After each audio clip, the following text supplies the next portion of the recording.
Participants, welcome. Glad you're here. My name's Ken Gonzalez, and I am your guide for the Americas portion of this session of TFT13. I'm glad you're here. Joining me today is Mr. George Spalding. George, introduce yourself, please. Hi, Ken. Hello, TFT folks. Good morning, good afternoon, good evening, wherever you are. My name is George Spalding. I am the Executive VP at Pink Elephant, and only too happy to participate here in the Americas portion of TFT13. Looking forward to hear what Nathan has to say. Nathan, tell us a little about yourself. Well, I'm with Bomgar, and started with Bomgar about 10 years ago when it was very small, and currently serve as Chief Strategy Officer, which means I get to watch a lot of the ways our various clients around the world are using remote support within their ITSM processes. Cool. And what's your topic for today, Nathan? My topic for today is remote support security. So I'll be going through various aspects of how to secure remote support and then some of the risk areas as well. Okay, sounds good. Looking forward to it. Yeah, exactly. And we're going to be here tracking on social media, so please use the TFT13 hashtag for any of your comments and or questions so that when we get to the Q&A portion, we'll have a couple things to talk with Nathan about. So without further ado, Nathan, why don't you take it away? Sure thing.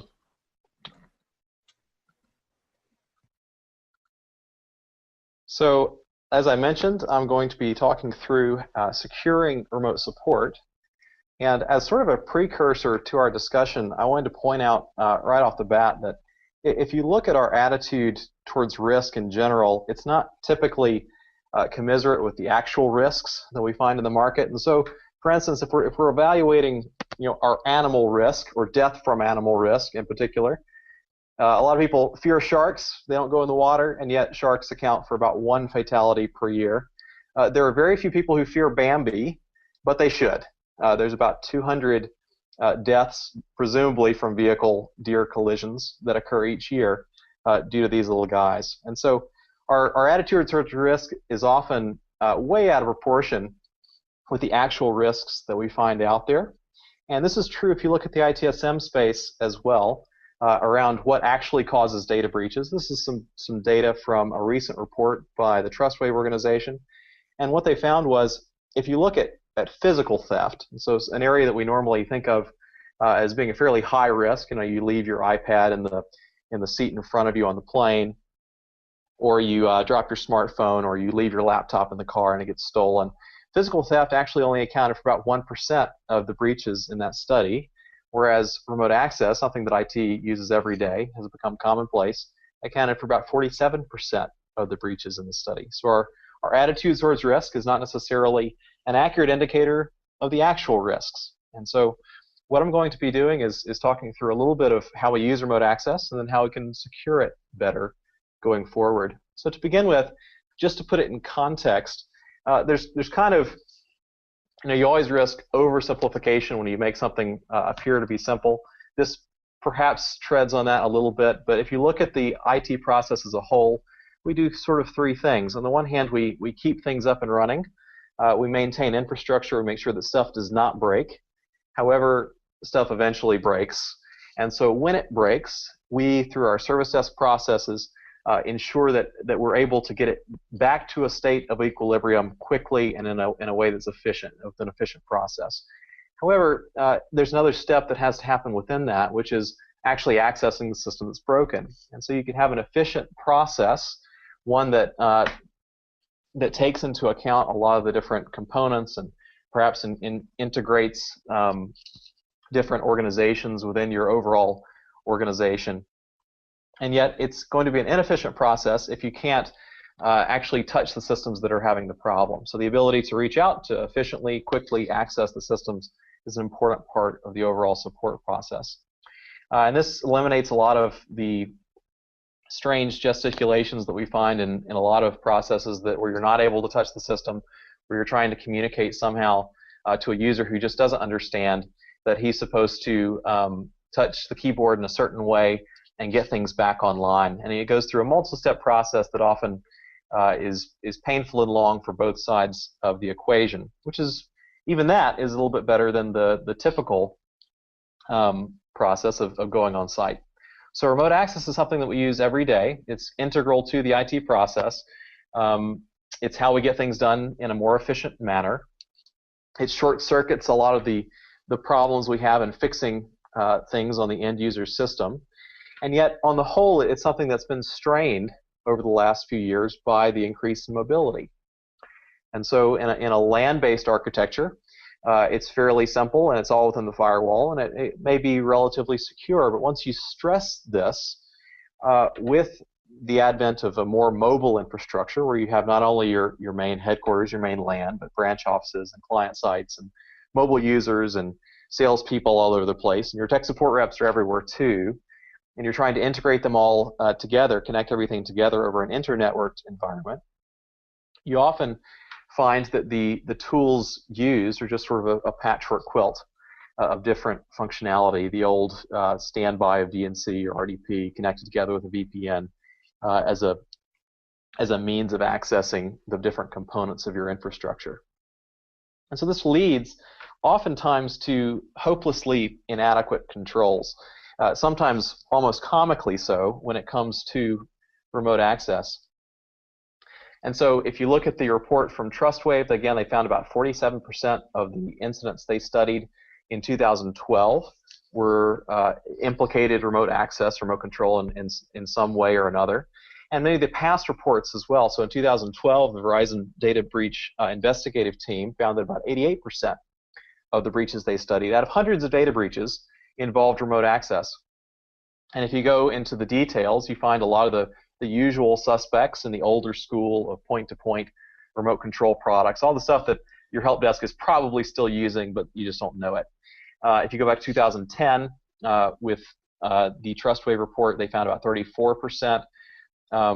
Actually, that was for the Verizon report. For the TrustWave report, is about 50% of the data breaches they studied in 2010.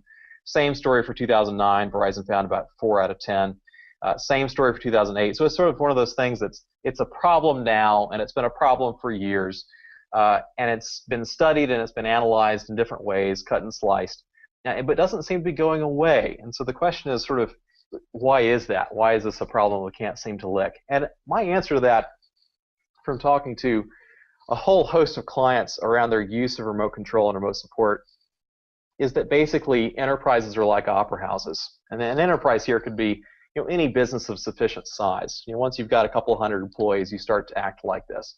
They're like opera houses. They're designed to be pretty and polished on stage, where everyone has their cue and everyone does just the right thing at just the right time.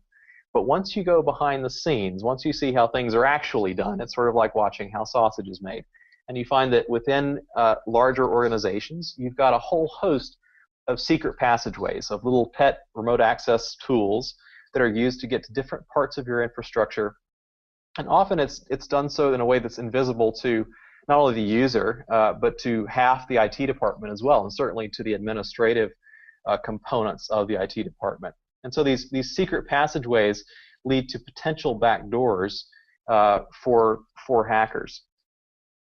It's not terribly difficult, and so the translation of all this really is that, yeah, there's some things you should be afraid of. This is probably one of them.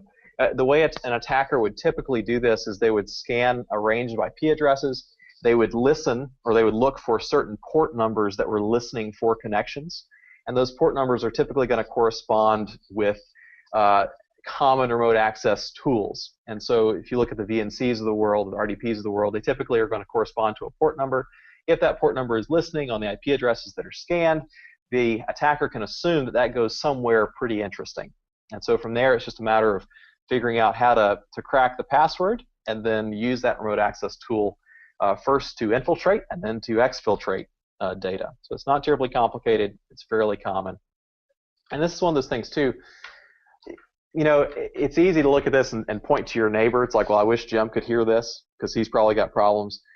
In my experience, almost every company of any size has 2 or 3 remote access tools. And larger companies often have 5 or 6 or a dozen. The most I've ever seen was that a big IT outsourcing organization, they had 17 different products which they were using in various components of their business. Another company we worked with had 12, another one had 8, and it's just sort of on and on, the story goes.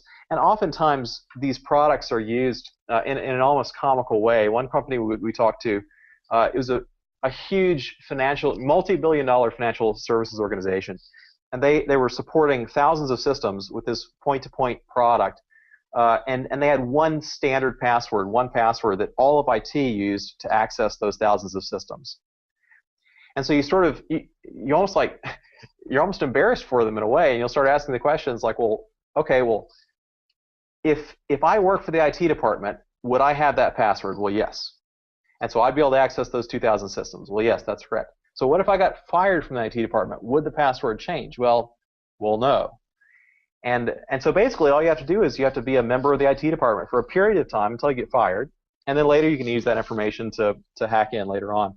And it kind of goes downhill from there. A lot of organizations, especially larger ones, have these types of issues without really realizing it. And there's a new twist with all this as well, and that twist is that remote support as a whole now has to deal with the post-PC revolution. So it used to be just the PC, and now you're combining remote support capabilities, remote access capabilities with these different types of devices, with tablets and ultra-mobile devices and smartphones. And this is one of those areas where, as the capabilities get stronger and stronger, the danger potentially gets stronger and stronger too. It just becomes that much easier to access sensitive data within your organization.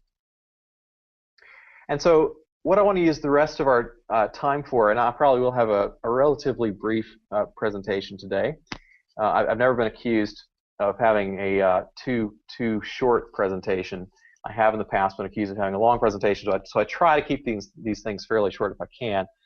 So I want to go through 4 areas of remote support security. And these are fairly common sense areas, but ones that you would be surprised at how few companies follow. The first is architecture. Second is authentication. Third is access controls. And fourth is audit. So if we look first at architecture, what you find is that there are sort of 3, at least, that were identified by Gartner a few years back. And these are sort of common sense methods as well. You've probably seen these in other markets. First, you have the point-to-point tools. This is where you have systems that talk directly with one another. You'll have a piece of software on the rep side and then a piece of software on the customer side, and the 2 pieces talk together. And this has a lot of – it's not that it's not secure by itself. The problem is that it encourages non-secure behavior. And so part of the problem is that this type of architecture does not work seamlessly through firewalls. And so your IT department, your help desk, is often they want to make it work through firewalls. And so to do that, they would open a port in the firewall, and that's where you get all these friendly listening ports just waiting for some hacker to try an exploit. And so that's one thing. Another thing is that because there's 2 pieces and they're point to point, there's nothing in the middle, you don't have a really good way to manage these systems. And so in a lot of the larger organizations we go into, you could ask the question, well, how many remote control sessions happen on a day-to-day basis? And if they're using a lot of these tools, oftentimes the answer is, well, we don't know. And furthermore, we don't have a way to find out. There's just no way to find that data. It's gone. It might as well not exist. It may exist or it may not exist. So that is one of the problems, or one of the architectures that are out there. And again, it's not secure by itself, but it's just a question of how you implement it. And it's oftentimes encourages non-secure implementation. Another is a vast improvement on the point-to-point model, which is the software as a service. And this is basically where you have a middle piece that gets you through firewalls, so you don't have to punch a hole in the firewall. And it also has the advantage of providing a center point that manages the connections. It is outside your organization, and so that again is more or less a decision point you would have as an organization as to which route you would take architecturally to have the data pass through a third party. And then the other option is you have an on-premises model where it has a central point, but it is a central point within your organization versus outside your organization.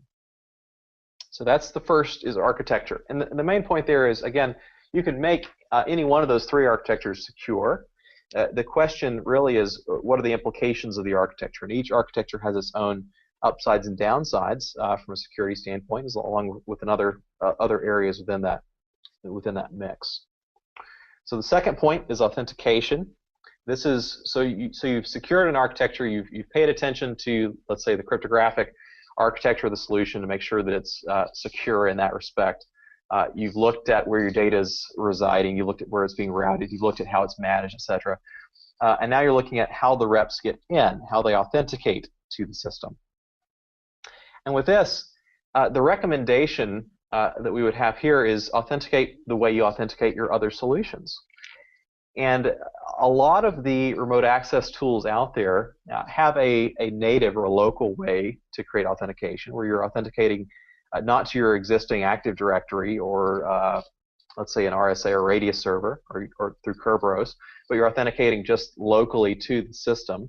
And that basically means you've got a separate remote access login. So the rep logs into his system in the morning, his laptop, and then later he authenticates, he logs in to remote access.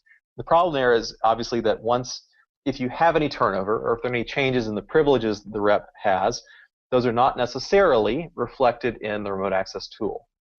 And so from a management standpoint, from a security standpoint, it's advantageous to integrate remote support, integrate remote access in with your existing directory. So it's not two systems, it's one system. And so the changes in one system and your core directories, your internal directories, are cascaded down into remote access. So you're not having to maintain two different architectures, two different systems.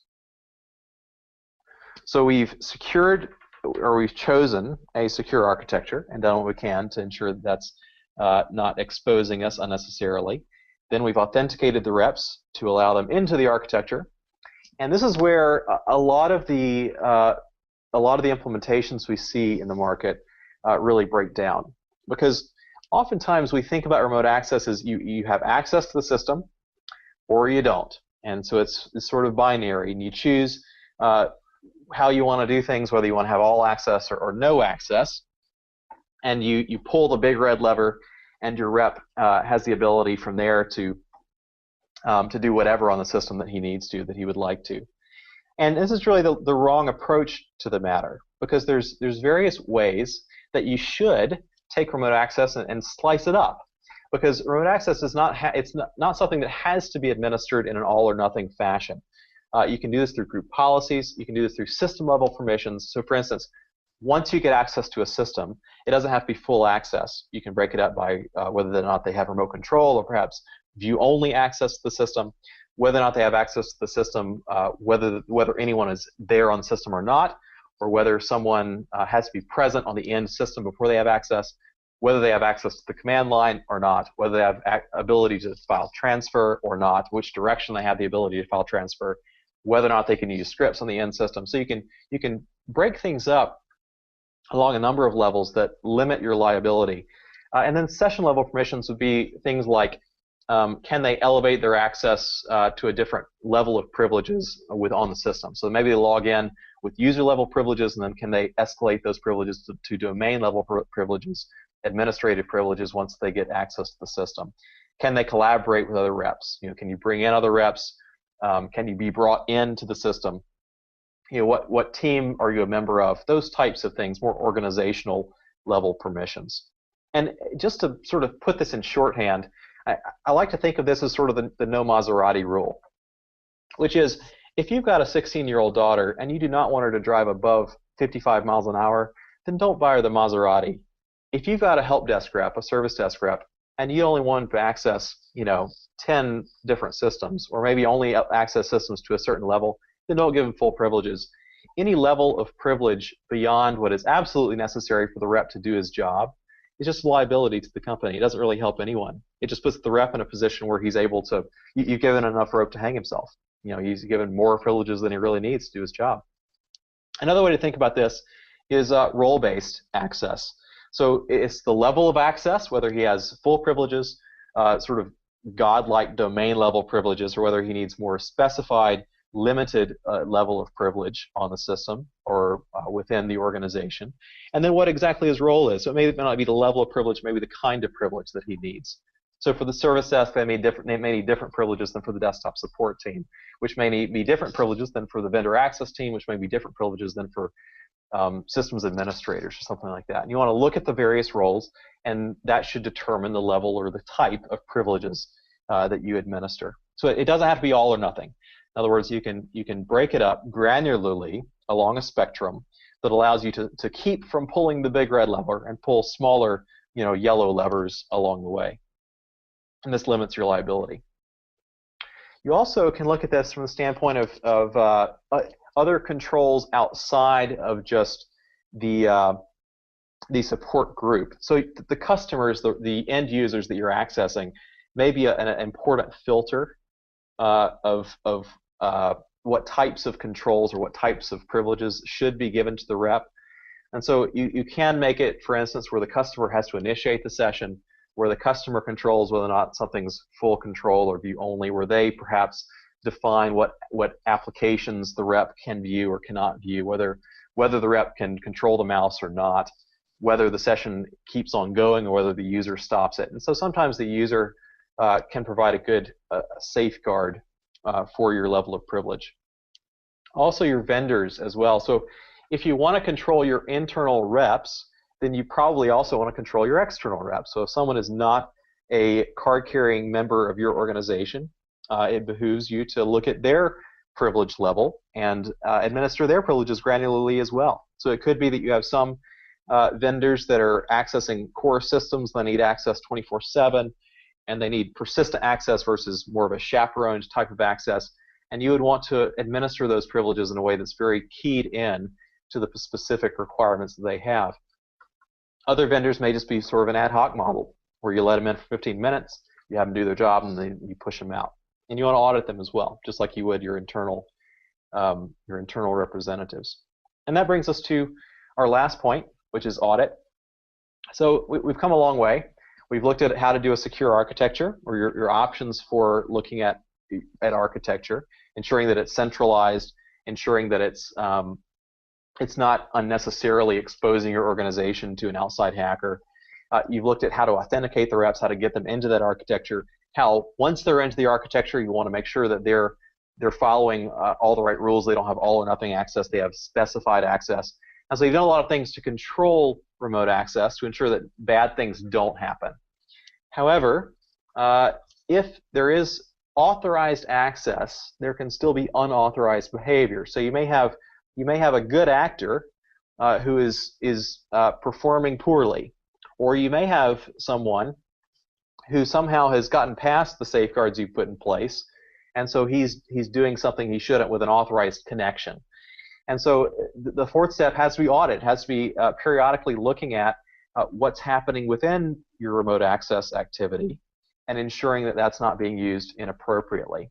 So there's a couple of things to look at here. One is the major events within the remote access session, your session membership, activity transcripts, file transfers, chats, survey responses, all those types of things. And then beyond that, the video recording of the session as well. So what actually happened during the session? What configuration changes were made on the end system? Were there command line commands that were sent to the end system, etc.?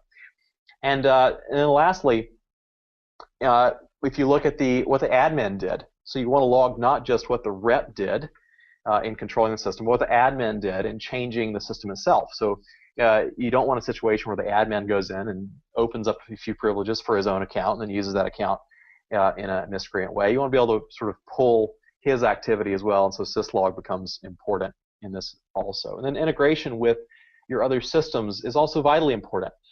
Remote access in the past, part of the reason there are often so many remote access tools in place in larger organizations is that it's grown not necessarily in a strategic way where you've made big decisions over longer periods of time about how you're going to use remote access. It's tended to be sort of an ad hoc decision-making process for remote access where you're saying, well, okay, we got 10 more systems, might as well throw B and C on them. And what that's led to is a standalone remote access structure that has multiple different remote access tools, none of which typically are integrated with your standing ITSM stack. And so you may have service desk applications as CRM applications, you have knowledge base applications that are all sort of separate from remote access. And what this leads to is the remote access activity not really being connected in with your process. You're not using it in a strategic way in your process, so it's not as efficient. But it's also not as secure because you've got activity that's happening outside where you normally audit, where you normally would go in and actually view what happens during the session. So you may be doing spot checks on your service desk tickets, but you're probably not in your remote access tickets as well, unless those are two things that are one thing within your service desk application. So integration becomes a key piece of this, that you don't want a fifth wheel in remote access. You'd prefer to have one specific method for remote access that is completely integrated with your other ITSM products. And then audit, too, need not be something that happens after the fact. It can be something also that happens in real time. And so the ability to look over your shoulder, particularly in the case of vendors, is often very useful. So you can audit sort of as things happen. And this becomes a good way to increase efficiency as well, because you can look what your reps are doing and see if they're following best practices and sort of look over their shoulder to see how they actually solve problems versus the 3 lines that they include in the knowledge base or in the service desk application after the fact. So that's really it. Those are the points I wanted to make, that remote support is a current security risk due to a lot of things, but mainly because it's something that's sort of grown like barnacles over time, creating secret passageways throughout your organization, which are often exploited by miscreants, sometimes from overseas and sometimes locally.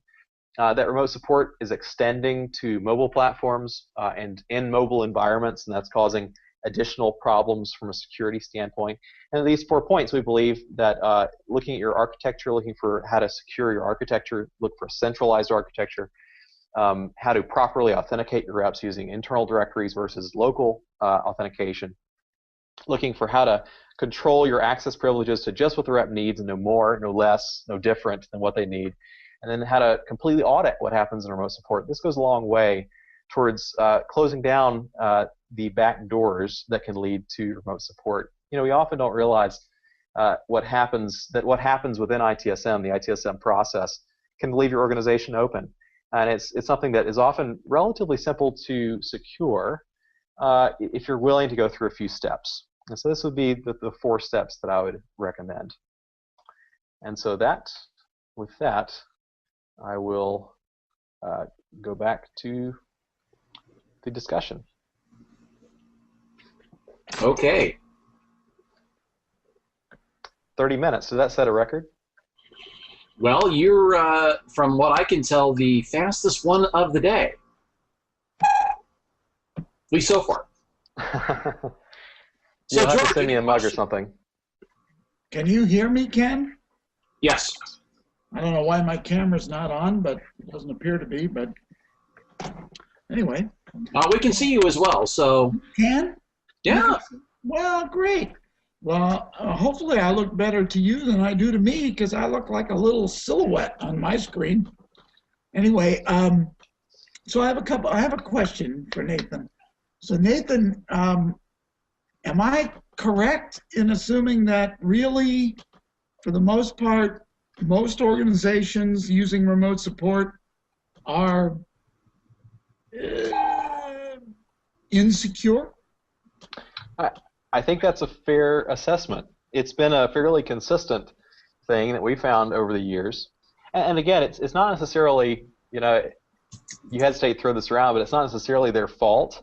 It's just that remote support's not been top of mind. It's not been top priority for anyone for a long time. But it is used. Every organization you go into is going to have some way of doing remote access.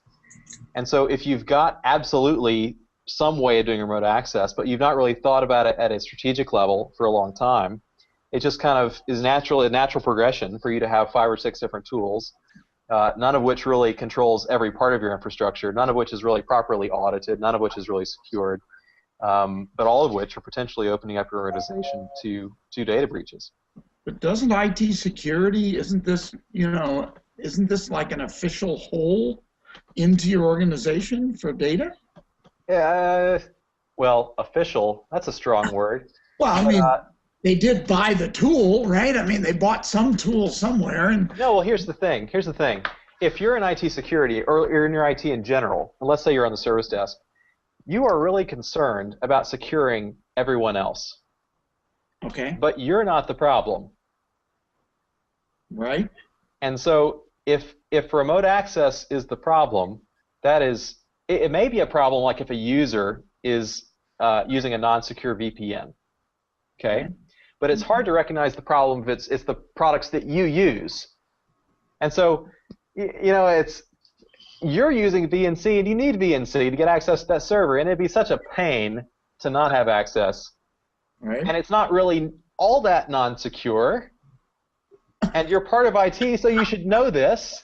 It's not really all that nonsense. Yeah, and so it's the fox guarding the hen house to a degree. It's that IT looks to everyone else first as the source of security problems, and in themselves last. And it's like, well, if we're using a tool, it can't be that. It can't be causing too many problems. That's my theory, anyway. Well, and you're sticking to it. I guess the thing that I've always noticed is that my biggest issues were always around people with admin rights. Oh, yeah. People who have root access. These are the people I'm afraid of more than anybody. And I think, too, that sometimes in IT in general, this is true of remote access, but it's true of other things as well, we don't always realize the liability that we're incurring with that power. And so, like, you like to hold the ball of power. You know, the ring of power feels good on your finger. It's kind of a weightiness to it. But when you're accessing the CFO's computer and you're having to, like, you know, minimize all his, you know, financial dealings to get to the source of the problem, and you're fixing something, and then you log off his computer later on, and then everything blows up. Well, whose fault is that? Is that your fault, or is that the CFO's fault? Mm-hmm. And if you don't have an audit trail, and you've not done everything you can to make sure that it was actually you versus some Romanian guy, you know, that was causing the problem, then it probably is your fault. In other words, you're guilty until proven innocent. Yeah. And IT doesn't realize that, usually. Yeah. Yeah, it's like we like the power, the ring of power feels good, but we don't realize that it's sucking us in and it's causing us problems. Yeah. Okay, so here's a public service announcement for all of you who are watching out there. If you have questions, go ahead and tweet them or somehow get us a message. Smoke signals, telegraph, whatever you got. TFT13 is the hashtag. We'll take them and relay them, and then we'll try and get them answered. I want to know what a hashtag looks like on smoke signals. Sorry, just something. Okay, so explain to me one more time, Nathan, about, are you saying that I can somehow integrate a remote desktop or remote access solution with an ITSM product so that it's one and the same in essence? I think more or less. You know, usually they're separate products, but what basically you want to do is you want to make sure that the sessions that take place, the remote access sessions that take place, in order to resolve the incident, are recorded in the same place. And so, you know, what typically happens is you open an incident, and then you close an incident down the road, and oftentimes the actual activity that happens in order to fix the problem is not really recorded. You know, you get the 4 lines at the end of the service ticket that says, you know, solve problem in control panel settings fixed. And you don't realize, like, the 15 different things that happen in the 4 different, you know, sometimes the phone calls are logged. Sometimes there's other things that are logged. Usually they're sort of in macro form. And I think there's real power in looking not just at the macro events within what happens within an incident, but the micro events, looking at actually the steps that the rep took to troubleshoot the problem. Right. And often those are things that they're right there on the system, and those are things that can be recorded through remote access, but often are not. Often you're not looking at those micro level details. Gotcha. Now I understand a little bit better. Okay. Thank you. One of the things that you said earlier in the presentation, and it's one of those tweetable moments that I found, was that our attitude towards risk isn't a reliable indicator to the actual risk. So when you think about the clients that you've worked with, especially when you consider the delineation of job roles and what's required for somebody to do their role. How often do you find that people are off in their ability to estimate what somebody actually does really require to get their job done, and what's either too much or too little?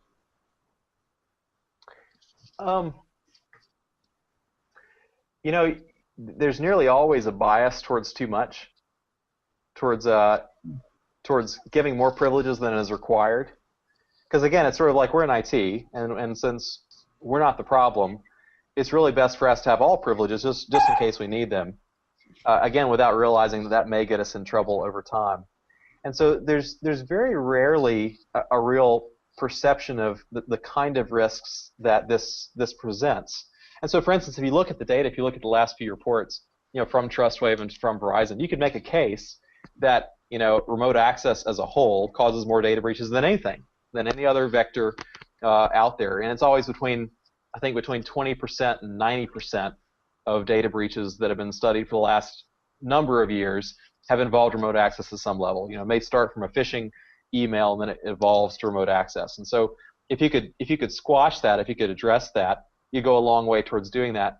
But part of it is too that because remote access is used by the service desk, it often doesn't get the same awareness as something which is a specifically security product.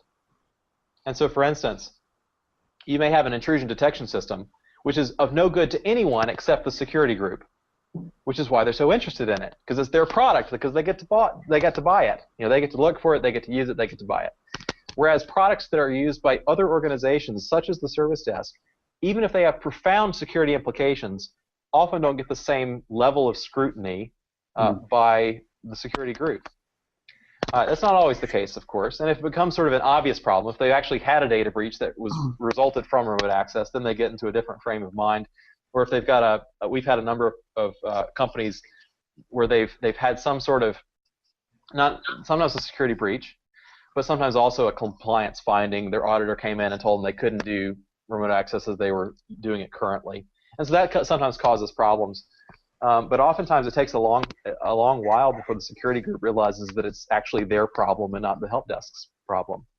They'll do everything they can to sort of audit the new solution that you propose. They've got their no stamp ready, just in case someone brings something new in. But if it's already being used, they often don't see it as an issue because it's not their kind of product.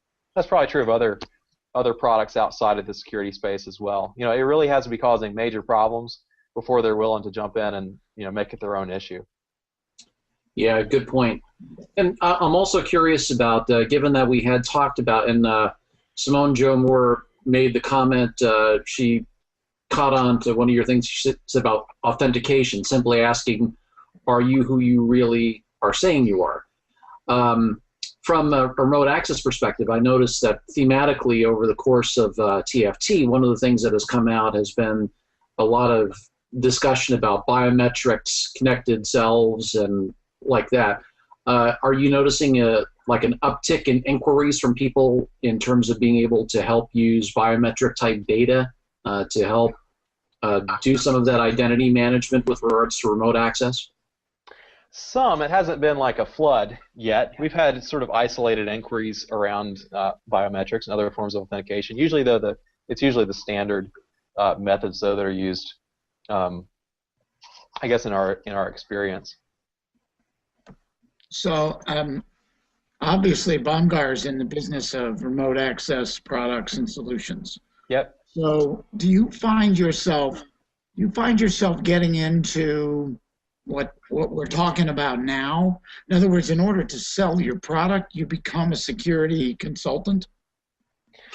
You sort of have to a degree. And I think, a lot of it, I think what's funny is we're not coming in as a security consultant, obviously, but we do sort of get to hear about all the stories of what they're using currently. That's like the first question, right? You ask, well, what are you currently doing?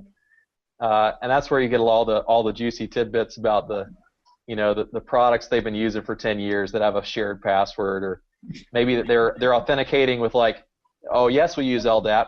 We just have 3 logins because we're trying to save license cost, and it's Tech 1, Tech 2, and Tech 3. So but we have an audit trail, but it's for like generic logins, and so you're like, come on, that's not an audit trail. That's an audit trail that's a disaster.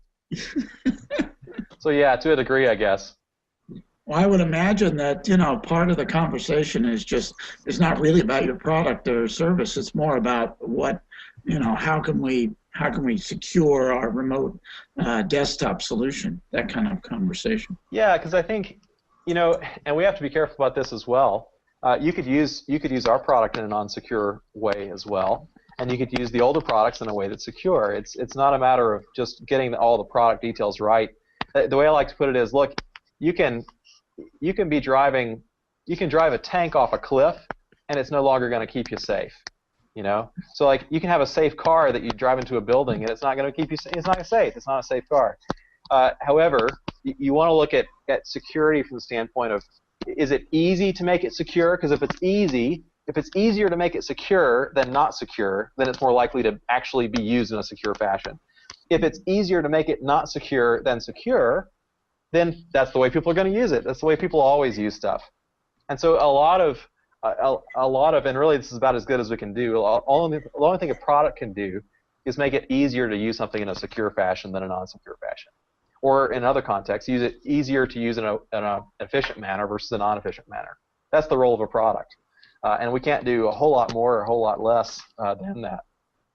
Do you find that over time, people are consistently granted more and more access capabilities over time within IT, but they're never taken away?